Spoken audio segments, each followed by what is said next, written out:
Bonjour à toutes et à tous, bienvenue sur Télégoël. Nous sommes le jeudi 18 janvier 2018. Les titres de cette édition: les cérémonies des vœux continuent à Arnes, Liévin et Grenay. Nous parlerons service civique, atelier bien vieillir à Salomine, guichet unique en mairie de Lens, la nouvelle base Intermarché à Avion, les surveillants de la prison de Vandalevieille toujours en grève et une action humanitaire, la trousse dans la brousse, mise en place par Adil Baji et Fred Blanchard qui recommence cette année. Ils seront nos invités tout à l'heure sur le plateau.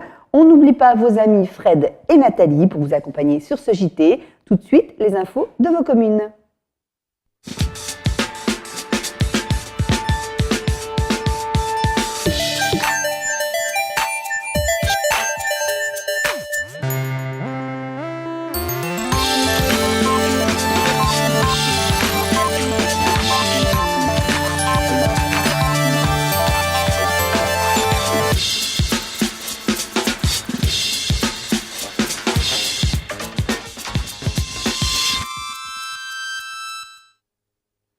Bonjour Nathalie. Bonjour Valérie. Alors Nathalie, la municipalité de Liévin a innové comme à Lens cette année pour ses vœux, des vœux plutôt surprenants. Oui Valérie, un discours raccourci de 10 minutes, un mapping vidéo retraçant les grands moments de la vie de Liévin et un paquet de frites offert aux administrés. Les cérémonies des vœux 2018 ont bien changé et pas de nostalgie, les Liévinois ont adoré. Des jongleurs, une énorme foule, un DJ, des frites, une boisson fraîche, une ambiance de folie et même quelques bulles qui ne sont pas sans rappeler le bus à haut niveau de service qui devrait bientôt arriver. Les vœux 2018 à la population liévinoise étaient quelque peu innovants en ce début d'année. L'événement le plus attendu était la diffusion d'un mapping sur l'hôtel de ville fraîchement rénové qui a ébloui les Liévinois présents. Retraçant les différentes époques traversées par la commune, le mapping a mis en valeur les mineurs et le développement économique du territoire pour terminer sur le nouveau Liévin à la grande satisfaction de Laurent Duporge, maire de Liévin. Non, je suis très content parce que là, les dernières informations qui m'étaient apportées, nous sommes plus de 3000 dans ce rassemblement que j'ai souhaité, effectivement, à l'occasion des vœux et de la renaissance, on va dire, de cet hôtel de ville. Donc je suis super content parce que c'est un beau rassemblement de tous les Liévinois, toutes générations confondues, on est tous rassemblés. Et surtout, j'ai été enchanté par le beau spectacle qui nous a été proposé par celui qui a créé le mapping. Et je viens de le rencontrer d'ailleurs. Il ne connaissait rien à cette région, il ne connaissait rien à cette ville, mais il m'a fait savoir, il me disait que l'histoire de cette ville, de cette région l'a beaucoup intéressé, ça l'a pris au trip et on l'a vu d'ailleurs parce que le spectacle est magnifique. Je pense qu'il faut savoir innover, il faut savoir changer, il faut savoir parfois aussi revenir aux anciennes formules, mais en même temps apporter souvent de l'innovation. C'est la renaissance aussi de cette ville et cette volonté farouche, effectivement, de se construire un avenir demain qui soit meilleur. Un avenir meilleur, les Liévinois l'espèrent et y croient, à l'image d'Aymeric Lemaire, conseiller municipal jeune, fier de sa commune. Je suis très fier, c'est un renouveau à Liévin cette année 2018, en passant par la rénovation des façades de l'hôtel de ville, la création de la police municipale ou encore le BHNS. C'est une très grande fierté pour moi d'être conseiller municipal jeune de Liévin et surtout d'être habitant de Liévin.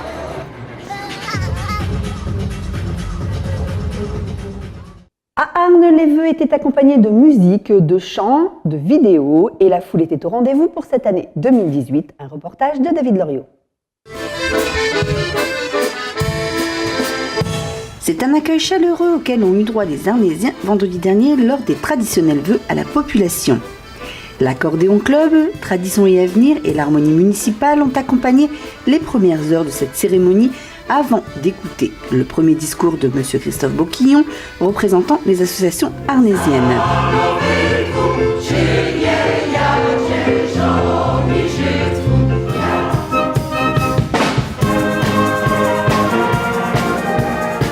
Celui-ci a salué le dynamisme des 130 associations de la commune, remercié tous les bénévoles et les personnels de la municipalité. Il a également rappelé l'énergie des associations pour Arnes 2024 et le planning 2018 des grosses actions sur la ville. C'est ensuite un film rétroactif sur l'année 2017, réalisé par le service communication de la commune, qui a montré combien la ville est dynamique, avant de laisser place à Philippe Duquesnoy, maire de Arnes. Et des services qui se dévouent pour assurer notre sécurité, service de police nationale. Le premier magistrat a eu tout d'abord une pensée pour les pompiers d'Estrée-Blanche, a remercié les habitants, les élus, les pompiers, la police et le personnel communal pour le travail effectué chaque année sur la commune. Il a souligné également la non-augmentation des impôts pour 2018 et fait le pari de l'avenir et de l'optimisme pour sa commune, en insistant bien sûr sur l'objectif de Arnes 2024 qui deviendrait basamment des Jeux Olympiques. Une cérémonie chaleureuse, hommage aux bénévoles et aux citoyens de la commune de Arnes. Mais aussi nous impose. C'est une chose au personnage public que nous avons choisi d'être. Cérémonie plus traditionnelle à Grenay, accompagnée par l'harmonie, le maire Christian Champiré a choisi d'évoquer lors de ses vœux les nombreuses actions entreprises par l'équipe municipale en 2017 et qui sont à venir en 2018. Le premier magistrat a évoqué la poursuite des jardins partagés, la sécurité dans les rues Le Guet, du Périgord et les aménagements prévus. L'aménagement de la trame verte pour permettre aux piétons de se balader en toute tranquillité, seuls ou en famille. Et un projet important, celui du bâtiment multi-activité, le BMA, à l'école Buisson. Un nouveau bâtiment écologique comportant notamment des nouvelles classes, une nouvelle cantine et un nouvel espace numérique. Enfin, les travaux rue Zola et Ansart et dans l'impasse Gervaise de Bully-les-Mines en commun avec Bully, soutenus par la communauté d'agglomération de Lanciévin. Une année 2018 bien chargée pour la municipalité. La cérémonie s'est terminée par un hommage aux artistes France Gall, Jean d'Ormesson ou encore Johnny Hallyday, décédés cette année, suivi de la Marseillaise ou de l'Internationale. L'association Mission Civique et Citoyenne AM2C recrute. Lancée il y a 1 an et demi, elle donne l'opportunité à des jeunes âgés de 16 à 25 ans de réaliser un service civique sur les villes de Méricourt, Avion, Billy-Montigny et Salomine. Après une dernière session démarrée en septembre dernier, la demande est telle que l'association s'est lancée dans une seconde campagne de recrutement. La semaine dernière avait lieu à Salomine une réunion d'information à laquelle ont participé une quarantaine de jeunes souhaitant réaliser des missions civiques et citoyennes. Anthony Vermus y était et a rencontré David Robitaille, président de cette association. Un service civique, en tout cas pour l'association avec AM2C, c'est un service qui dure 8 mois. À partir du moment où ils sont recrutés, on leur explique que c'est pas non plus, c'est un engagement, c'est ce qu'on appelle un service civique pour des volontaires qui souhaitent réaliser une mission citoyenne dans leur commune, forcément. Ils ont une durée, la durée hebdomadaire de leur travail est de 24 heures par semaine. Et en fonction des missions, souvent ce sont des missions qui sont portées sur l'aide à la personne, sur l'accès à la culture, au sport, sur, je dirais aussi, des interventions dans le domaine de la santé, de l'environnement, l'écologie, etc. Donc voilà, c'est un acte citoyen d'une durée de 8 mois maximum, en tout cas en ce qui nous concerne, pour les jeunes qui accèdent à ce service dans les communes. Il y a beaucoup, enfin on s'en rend compte également qu'il y a, et c'est un peu l'objectif, qu'il y a beaucoup de jeunes en décrochage scolaire, des jeunes qui galèrent, qui rencontrent des difficultés. Donc ça, déjà dans un premier temps, essayer de les réintroduire dans un circuit où on peut aussi leur montrer un petit peu ce que c'est que le monde du travail, ce que c'est que, je dirais, le rapport à l'autre, etc. Puis aussi d'exister, de se construire en tant qu'être humain. Ça peut être aussi des jeunes qui ont raté une année à la fac ou des choses comme ça, qui se retrouvent aussi dans une année difficile avec peut-être je dirais 1 ou 2 unités de formation à valider. Donc voilà, c'est assez élargi, assez hétérogène au niveau des différents statuts. Mais voilà, quoi. En tout cas, on se rend compte qu'il y a beaucoup de demandes. Les genres de missions, déjà, je peux prendre un exemple, par exemple sur la solidarité et l'aide aux personnes âgées. On a des jeunes qui, en fonctionnant par binôme, ils essayent d'aller dans les quartiers, d'aller à la rencontre des gens qui sont un peu isolés, d'aller passer du temps avec eux, d'aller parler avec eux. On les accompagne également, par exemple, sur Avion, sur le marché, marché le jeudi matin, on les accompagne, on les aide à apporter leurs courses, etc. Ils seront ensemble ensuite au sous-sol de la mairie pour boire un petit café, manger une crêpe, et donc créer du lien social également. Donc voilà, ça c'est une des missions qu'on peut proposer aux jeunes du service civique. Avec la mise en place du guichet unique et des téléprocédures accessibles sur son site internet, la municipalité de Lens a voulu simplifier la relation entre l'administration et les habitants. Réduire les temps d'attente, trouver rapidement le bon interlocuteur, ne pas devoir toujours se déplacer, ni multiplier les déplacements pour une seule démarche. Nombreux services sont ainsi proposés aux administrés lensois qui sont informés et surtout orientés plus rapidement sur le traitement de leurs demandes.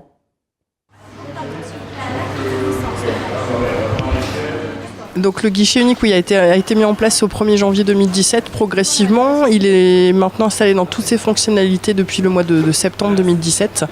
L'idée pour l'usager en fait c'est d'avoir un point unique de démarche en fait. C'est-à-dire qu'il vient en mairie et dans un endroit fixe, il peut traiter l'ensemble de ses démarches et également sur le site internet un point d'entrée, donc démarche en ligne par lequel il peut 24 heures sur 24 et 7 jours sur 7 poser des questions à la mairie qui lui répond dans des délais brefs.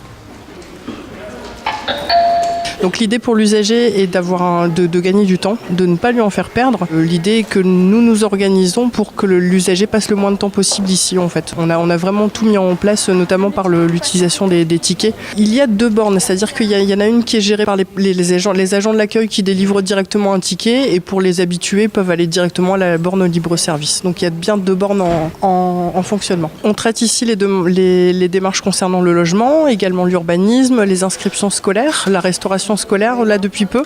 Donc on traite également les titres d'identité, les cartes d'identité et les passeports, toutes les demandes relatives à l'état civil, les naissances, les mariages. Concernant plus précisément les cartes d'identité et les passeports, auparavant un dossier se faisait en 20-30 minutes. Maintenant il y a un système de pré-demande en ligne qui permet à l'usager de rentrer toutes ces informations et de venir ici en mairie 5 à 10 minutes au lieu des 20 à 30 minutes précédemment. Il y a des démarches qui restent dans des délais similaires à auparavant, mais voilà, l'idée était de ne pas faire venir l'usager à l'hôtel de ville, puis ensuite de le renvoyer vers un autre bâtiment, ce qui était le cas avant pour certaines démarches. L'objectif a vraiment été de concentrer tout au même endroit dans l'intérêt de l'usager. On a un temps d'attente moyen qui est de 5 minutes pour l'ensemble de l'année. Bien sûr, c'est un chiffre moyen. On n'est évidemment pas maître des personnes qui se déplacent et parfois on peut avoir 10, 15 ou voire même 20 personnes qui arrivent en même temps. Il y a beaucoup de polyvalence dans le service. On essaye de faire en sorte que toutes les démarches puissent être traitées aux heures d'ouverture en permanence. Oui. Sur le site internet de la ville, www.villedelens.fr, vous avez un petit encart qui s'appelle Démarche en ligne, sur lequel vous pouvez poser toutes sortes de questions à la ville. La page est classée par service public qui seront rendus. On a un délai de réponse qui est de maximum 5 jours et qui permet aux usagers en fait, d'aller sur le site internet quand ils le souhaitent, 24 heures sur 24, 7 jours sur 7, et d'avoir une demande qui est traitée rapidement. 5 jours, ce n'est pas la réponse. Évidemment, parfois, il y a des démarches qui peuvent prendre un peu plus de temps. Mais on sait au moins que la réponse immédiate, c'est-à-dire la prise en compte de la demande, sera faite dans les 5 jours. Si vous avez des démarches à faire, nous vous attendons au guichet unique et nous ferons en sorte que votre temps d'attente soit le plus optimisé possible et que vous soyez satisfait de la démarche accomplie.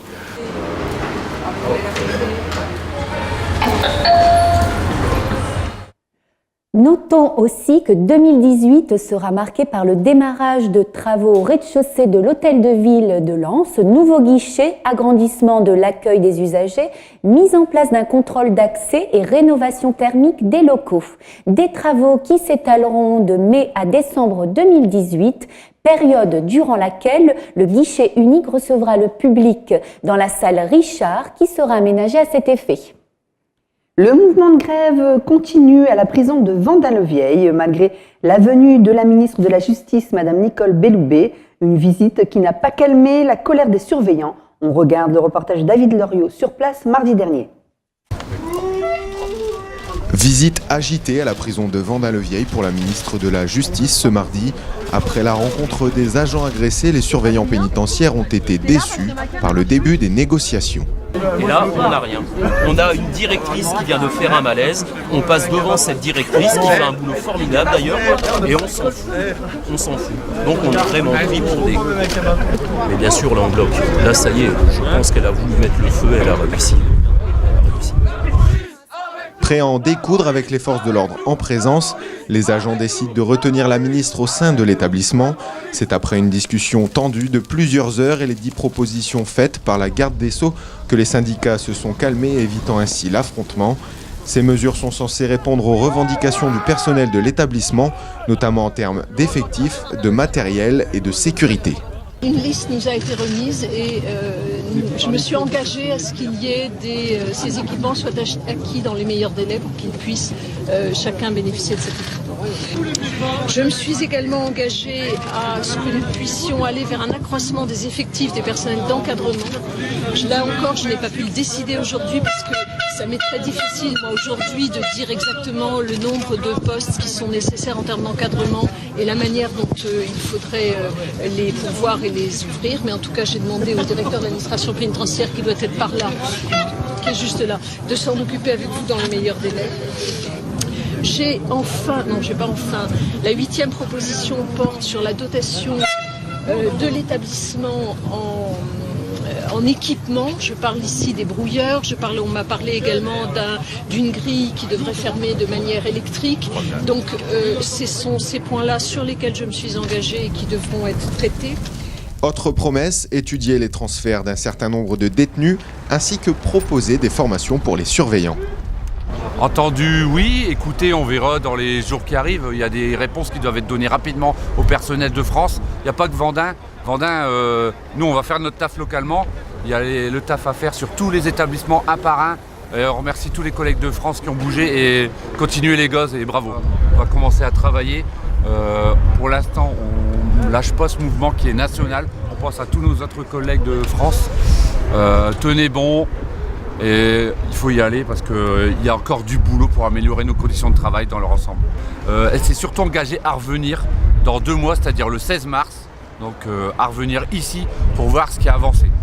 Il faut qu'on pense aux surveillants tous les jours qui se prennent des coups. Il y a un moment, pour 1400 balles par mois, vous faites quoi? Vous prenez des coups. Il y a assez d'aide sociale en France pour ne pas se prendre des coups et avoir autant d'argent. Donc les smicards de la justice, ça suffit. Maintenant, il y a l'argent, il y a la sécurité aussi, il y a nos familles, il y a beaucoup de choses à expliquer et je pense que la ministre, elle a du boulot sur la table. Au revoir Nicole. Les travaux de la zone des 14 avions avancent à grands pas. Afin de constater l'évolution de ce projet et d'en faire profiter les services de l'État, la municipalité d'Avion avait invité, lors de la visite de la commune, le nouveau sous-préfet, M. Jean-François Raffi, à rencontrer la première société à s'installer sur cette nouvelle zone. Une plateforme logistique de 66 000 m² sur un espace de 25 hectares qui propose des entrepôts impressionnants dont l'une des activités devrait débuter en août prochain. Dans ces entrepôts, 292 salariés issus des bases de Vimy et Bruay alimenteront les 123 intermarchés des Hauts-de-France. Cette base logistique intermarché n'est pas la seule à investir les lieux. D'autres voisins devraient bientôt la rejoindre. Nous y reviendrons dans une prochaine édition.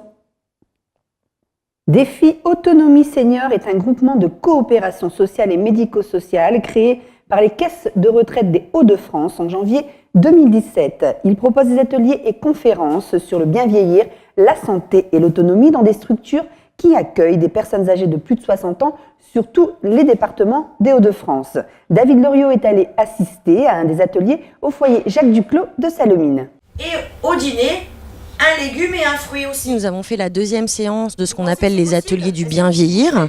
C'est un atelier qui est proposé par Défi Autonomie Senior, qui est un groupement social et médico-social. Donc il propose des ateliers autour des grandes thématiques de santé pour les personnes, les seniors. Donc les ateliers du bien vieillir sont nationaux. D'accord. Et ils sont bien évidemment travaillés à la fois avec des seniors au départ, à la fois avec des professionnels de santé, donc évidemment avec une méthode pédagogique pour, on va dire, de façon simple, concises, précises, pour que ce soit efficace dans la vie au quotidien. Parce qu'on n'est pas là non plus pour embêter les gens, on est là pour leur donner des trucs, des astuces, en tout cas des informations sur ce qu'ils peuvent mettre en place dans leur vie. Vous avez soif? Allez hop, un petit verre d'eau. Bien évidemment, nous avons beaucoup d'idées reçues. On sait tous ce qu'on devrait faire quelque part, mais c'est difficile parfois à le mettre en place dans la vie au quotidien. Mais oui, ça tord le cou un petit peu aux idées reçues, par exemple comme l'activité physique ou comme la bonne alimentation, ou quand on a plus de 65 ans, oh bah non, je veux pas le faire parce que je suis trop vieux, ou j'ai pas envie, j'ai travaillé toute ma vie, maintenant je veux me détendre. Mais non, justement, on peut agir sur nos comportements même quand on a plus de 65 ans, et justement pour vivre et vieillir de façon positive et le plus longtemps possible dans les meilleures conditions possibles. C'est pour ça d'ailleurs qu'ils reviennent à chaque atelier, c'est parce que c'est intéressant et que dans leur vie en fait ça peut changer les choses, et tiens, ça je le savais pas, je savais pas que si je mangeais mieux, en tout cas de façon plus variée et plus équilibrée par exemple, je pouvais combattre plus les infections, ou si je prenais un petit peu plus de protéines, mes médicaments auraient peut-être plus d'effet sur moi, vous voyez, c'est vraiment dans le quotidien. Le moyen le plus simple de s'y tenir. Et pas. Bien évidemment, il y a tout ce que l'on dit en fait en direct, mais on le sait tous depuis notre plus jeune âge, quand on a besoin en fait d'avoir des supports. À chaque séance, nous remettons ce qu'on appelle un cahier pédagogique qui reprend l'essentiel en fait des informations que l'on a données dans l'atelier, dans la séance, et avec des petits exercices, des choses un petit peu ludiques qui peuvent permettre en fait aux participants de continuer en fait le travail durant la semaine ou la quinzaine en fait où on ne s'est pas vu. La commune de Salomine donc a demandé à avoir un atelier et plusieurs sur d'autres thématiques qui vont avoir lieu. Nous sommes aujourd'hui au foyer du Clos, mais c'est ouvert aussi aux autres habitants en fait de Salomine. D'ailleurs aujourd'hui nous avons un groupe mixte avec des résidents et des personnes en fait qui ne sont pas de la résidence. Les footballeurs aussi. Pardon? Les footballeurs. Alors moi je suis jeune animatrice à Défi Autonomie Senior depuis le mois de mai, et ça m'apporte énormément au niveau échange. Et je suis persuadée et je reste persuadée que on apprend toujours de nos aînés, et qu'il faut justement en fait les écouter et toujours avoir de l'échange avec eux pour apprendre sur soi. Et je trouve que c'est très bénéfique de travailler avec les seniors. L'école de musique de Méricourt a rendu visite aux résidents de l'EHPAD l'Orange Bleu. En effet, pour lutter contre l'isolement des personnes, quel meilleur moyen que la musique? Cette expérience permet également aux musiciens débutants, parfois intimidés de jouer devant un public attentif et enjoué à l'idée d'entendre des jeunes prodiges. On écoute un petit extrait de ce mini-concert.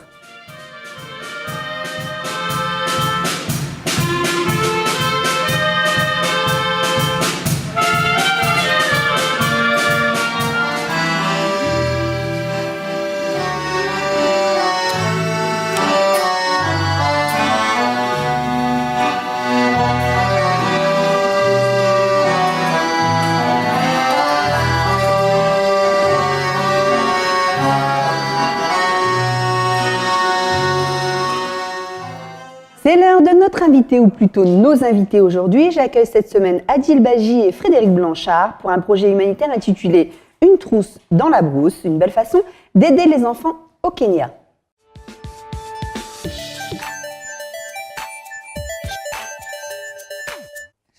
Adil et Fred, bonjour, bienvenue sur le plateau de Télégoël. Bonjour. Bonne année et bonne santé, il y a encore temps. Merci, bonne année à vous aussi.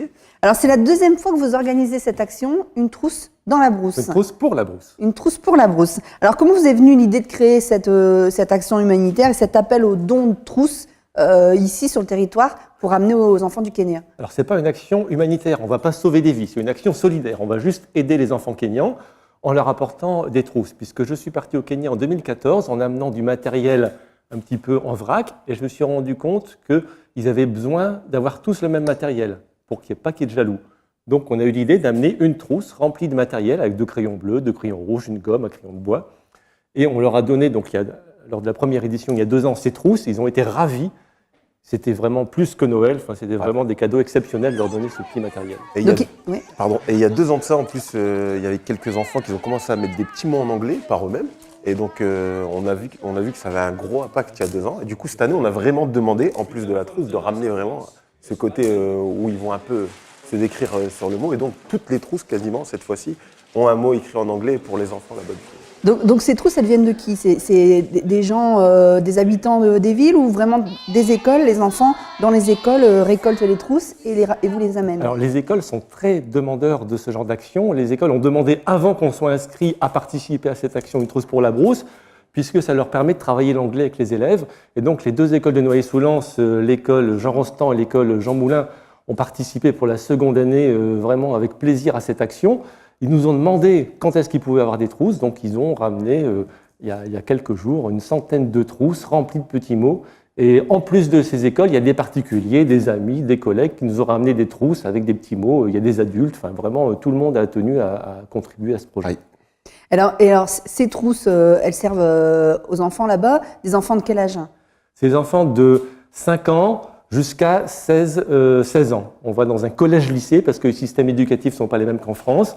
Donc on a un collège-lycée, on va donner des trousses, et surtout dans les écoles primaires aussi, où il y a des enfants qui sont à peu près entre 5 et 10 ans. Comment vous faites pour ramener ces trousses là-bas? Vous les mettez dans vos valises? C'est des colis organisés? On n'y va pas à vélo. Non, mais je veux dire, c'est des colis organisés, envoyés directement, ou alors vous les mettez carrément dans vos valises, dans la soute, et puis... Là, cette action-là, en plus de l'action solidaire de Kimbia Kenya, en fait, qui est vraiment une grosse association, nous, c'est vraiment nous qui faisons cette action-là. Du coup, nous, on va prendre une valise en plus avec ces trousses-là, personnellement. C'est une action en plus de l'action Kimbia Kenya. Est-ce qu'il y a d'autres associations qui viennent se greffer à votre action? Alors là, Kimbia Kenya, c'est organisé par une association qui s'appelle France Kenya Sport Solidarité, qui, elle, organise la course en général et les actions solidaires. Elle ramène, par exemple, des dizaines de pupitres, des citernes d'eau, des barrières. Ça, c'est dans l'action générale, le gros matériel. Et chaque participant, on est 24 cette année, on peut ramener du matériel supplémentaire. Donc nous, on ramène des trousses, mais on pourrait ramener autre chose. Il y a d'autres participants qui vont ramener des crayons, des choses comme ça. Mais nous, on est un peu plus organisé parce qu'on a expérience. On ramène les trousses en plus du gros matériel, notamment le plus important, c'est les pupitres, parce qu'effectivement, on a des classes où il y a 40, 45, 50 enfants, c'est pas rare, hein, donc il y a beaucoup d'enfants qui sont à terre ou qui sont à 4 par pupitre. Vous pouvez le voir peut-être dans le film qu'on a fait, où ils sont vraiment serrés, donc c'est vraiment pas un luxe. Donc, en revenant d'il y a 2 ans de ce voyage au Kenya, vous avez distribué vos premières trousses.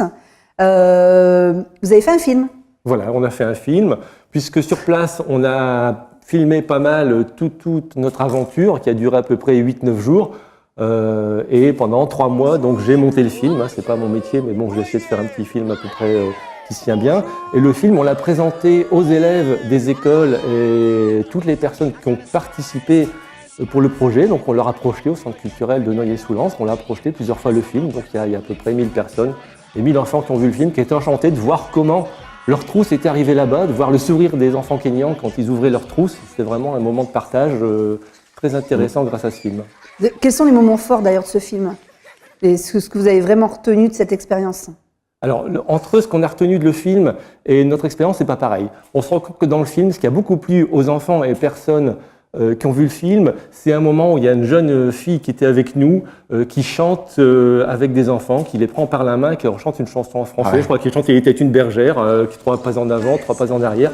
Et là, je lance une petite musique. Et à chaque fois, il y a un énorme silence dans la salle et les enfants sont épatés par ces petits Kenyans qui ont 3-4 ans, qui ne connaissent pas les paroles, mais qui dansent avec cette Française. C'est vraiment un moment de partage exceptionnel. Moi, ce qui m'a marqué le plus quand je suis parti il y a 2 ans plutôt, c'est plus en fait, on pense y aller pour les aider, mais en fait, ils sont vraiment heureux, ils sont contents d'y aller à l'école. En fait, ça, il faut vraiment le dire, c'est important. Et donc, on leur donne un petit coup de pouce. Donc voilà, ils sont heureux, ils sont très bien comme ils sont. Et donc voilà, c'est vraiment un petit coup de pouce en plus parce que l'école est gratuite là-bas, comme Fred l'a déjà dit. Mais ils ont besoin de tout ce qu'on ne se sert pas nous ici. Un coup de pouce dans la brousse. Voilà, c'est ça. Bien, ça. Comment on revient de cette expérience? Comment vous en revenez? On relativise sur plein de choses ici. C'est en fait, on se dit qu'on a beaucoup de choses ici qui nous paraissent importantes, mais pour moi, après, quand on revient de cette expérience, qui sont complètement inutiles. Et du coup, on relativise. Bon, ça dure pas longtemps. Ça dure 15 jours à moi. Du coup, on a besoin d'y retourner. Du coup, c'est pour ça qu'on y retourne 2 ans après. Alors, les trousses pour la brousse, c'est du 26 janvier au 4 février que vous partez. C'est ça. Oui. Vous partez donc avec l'action solidaire de l'autre association. Ouais, voilà. D'accord. De France Solidarité, ouais. Et est-ce que vous avez encore besoin de trousses? Alors non, on n'a pas besoin de trousse parce qu'on est limite en bagage. On a la chance de vivre dans une région, notamment dans le bassin minier, où les gens sont extrêmement généreux. Et notre problème, c'est qu'on doit refuser du matériel. On nous propose énormément de matériel. On nous a proposé des tas de crayons, des tas de choses. Et malheureusement, on ne peut pas prendre tout ça. Donc on est déjà rempli, nos bagages sont remplis. On va avoir même des ballons de football qui vont être dégonflés, qu'on va mettre dans nos bagages. Et grâce à la générosité des gens, on a trop de matériel. Donc on aimerait pouvoir prendre plus de valises, mais malheureusement, ce n'est pas le cas. Bon, ces voyages ont un coût. Comment vous vous faites aider pour repartir? Alors c'est très difficile, mais c'est très passionnant. On est aidé par les entreprises locales qui nous sponsorisent, aussi par des particuliers, des amis. On a fait un compte Litchi où les amis ou même des gens qui ne nous connaissent pas nous ont mis un peu d'argent. On a fait des actions, par exemple, on a fait des albums photos, des calendriers photos pour le club de football Noyers-sous-Lens. Donc on a bossé quand même depuis 2 ans. Quand on a fait une projection de film, une fois on a fait payer, donc on a eu un petit peu d'argent pour se financer. Et on met un petit peu d'argent de notre poche, mais enfin c'est raisonnable si on est rentré dans le budget. Parce que le budget par personne, c'est à peu près 3 000 €. Donc ça demande des mois de préparation. C'est aussi pour ça qu'on ne part pas tous les ans. Ouais, ça prend du temps, mais ça fait chaud au cœur de savoir qu'on est rapidement soutenu par, comme il dit, des amis, de la famille et surtout par des entreprises. En fait, quand on leur explique l'action, qui donnent sans trop réfléchir, ça va assez rapidement. Est-ce qu'on peut d'ailleurs demander à d'autres entreprises d'accompagner votre prochain voyage? Alors votre prochain, parce que là le budget est bouclé. Ça ne va pas s'arrêter, donc je pense que pour le prochain. Le budget est bouclé, donc on ne va pas faire de bénéfices. Donc voilà, donc là le budget, merci à toutes les entreprises qui nous ont aidés. Et je pense que dans 2 ans, peut-être pas tous les ans, mais dans 2 ans, on va repartir, effectivement. Mais généralement, les entreprises qui nous soutiennent nous soutiennent encore les années prochaines. Donc, mais il y a toujours une ou deux entreprises qui... Si je ne parle pas d'entreprise, parce que c'est des êtres humains devant les entreprises, soit on a les directeurs, ou alors des personnes qui ont une responsabilité et qui s'investissent vraiment pour défendre notre projet. Et ça fait vraiment chaud au cœur de rencontrer des personnes qui nous soutiennent et qui vont aller demander de l'argent à leur entreprise, à leur supplier en disant « ce projet est intéressant, j'ai vu leur film, c'est sympa, il faut y aller ». Donc c'est vraiment plus un rapport humain qu'un rapport avec les entreprises. Est-ce qu'on va vous retrouver sur les réseaux sociaux pour ce voyage? Alors on a un Facebook qui s'appelle Une trousse pour la brousse, sur lesquels vous pouvez avoir les liens pour voir le film qui s'appelle Une trousse pour la brousse. Le film que je précise, on verra à la fin de ce JT. On vous offrira une diffusion de ce très beau film de Frédéric Blanchard et de Adil Baji. Alors c'est beaucoup plus lui, hein, parce que moi du coup je devais partir là-bas aussi filmer, mais comme c'était ma première expérience là-bas, pour la petite anecdote, je n'ai quasiment rien filmé parce que j'étais en train de profiter du moment présent et du coup je me faisais engueuler par Fred à dire il faut des images, il faut des images. Oui, moi j'avais vécu une fois et je savais à quoi m'attendre et Adil avait tellement plein les yeux que sa caméra il a laissé dans son sac, il a filmé 3 jours, voilà. Donc, mais c'est normal parce que c'est une réaction normale quand on rencontre quand on découvre notamment l'Afrique noire qui est vraiment un impact extraordinaire sur toutes les personnes qui vont pour la première fois. On en prend plein les yeux, plein d'émotions. Et il faut se laisser surcharger de ces émotions. Et je conseille à toutes les personnes qui ne sont pas allées en Afrique noire d'y aller au moins une fois dans leur vie. Ok. Alors, on retrouve le film à la fin de ce JT. On vous retrouve sur votre page Facebook Une trousse pour la brousse. Pour la brousse. Et puis, dans 2 ans, alors sur le plateau Télé-Gouel. Dans 2 ans. Ouais, dans 2 Merci ans. beaucoup d'être venu. Merci beaucoup. Et n'hésitez pas surtout à soutenir toutes ces actions qui peuvent aider ces enfants dans les pays d'Afrique noire. Alors tout de suite, on va retrouver, vous le savez, Fred, parce que il y a aussi des actions qui sont engagées dans le sport également. Et on retrouve tout de suite Fred Peter pour ses infos sportives.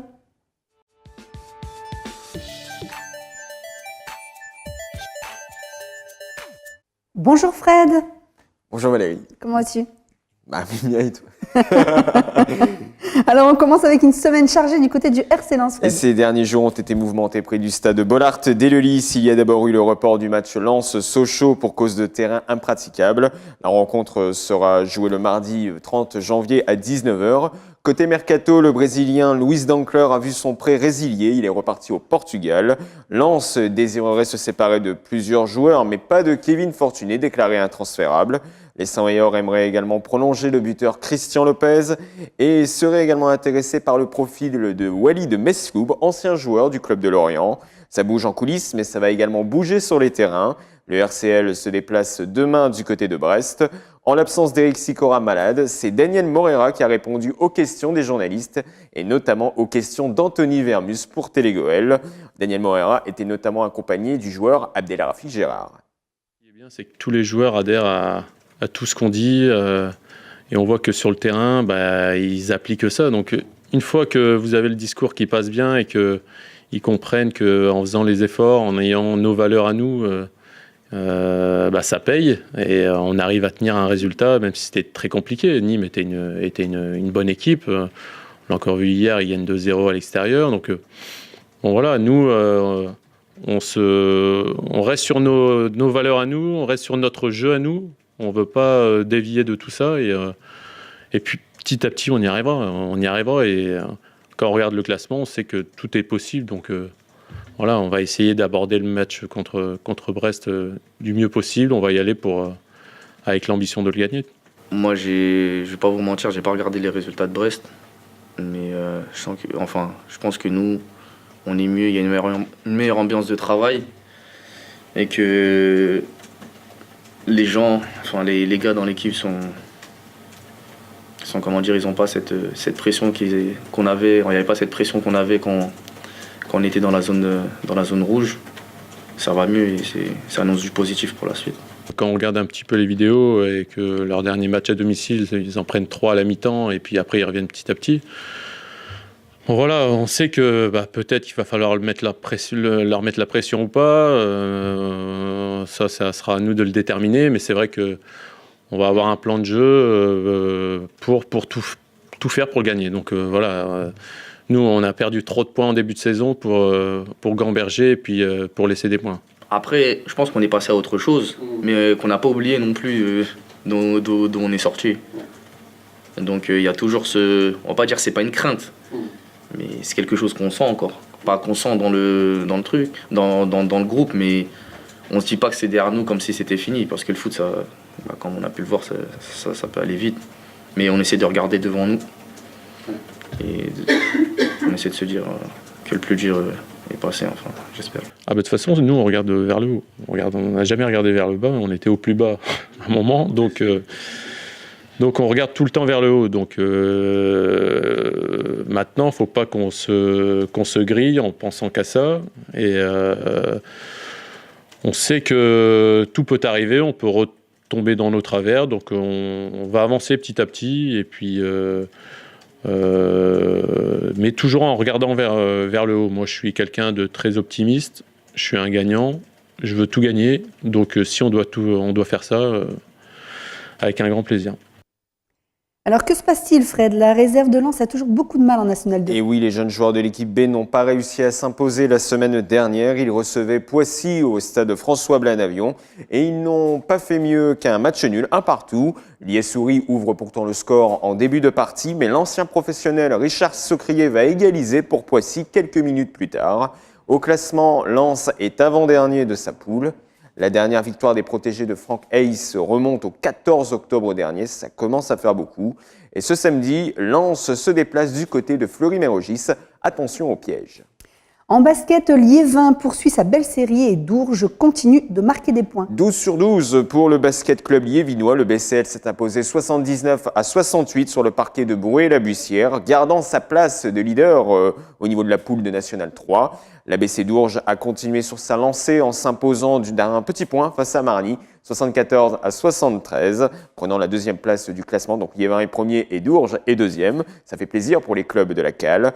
Dourges voudra ne pas tomber du podium ce samedi en se déplaçant du côté de Cambrai, qui est troisième du championnat.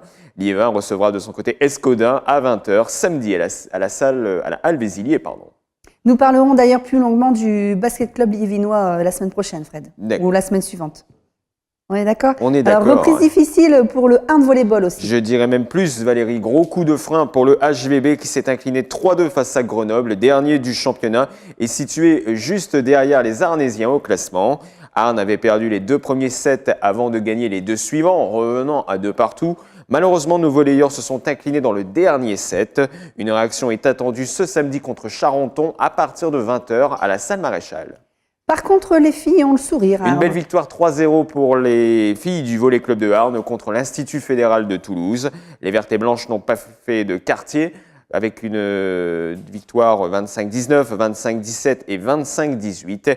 Claire, nette et précise, sans armes ni haine ni violence. Les Arnésiennes sont deuxièmes de leur championnat et s'en iront ce week-end défier Istres qui se balade dans le ventre mou du championnat. Merci Fred, n'hésitez pas à aller voir tous ces matchs sur vos communes, ils ont besoin de supporters. À la semaine prochaine. À la semaine prochaine, Fred. Alors, c'est elle qui vous emmène sur les routes du bassin minier pour vous proposer diverses activités le week-end. On retrouve tout de suite Nathalie pour l'agenda culturel.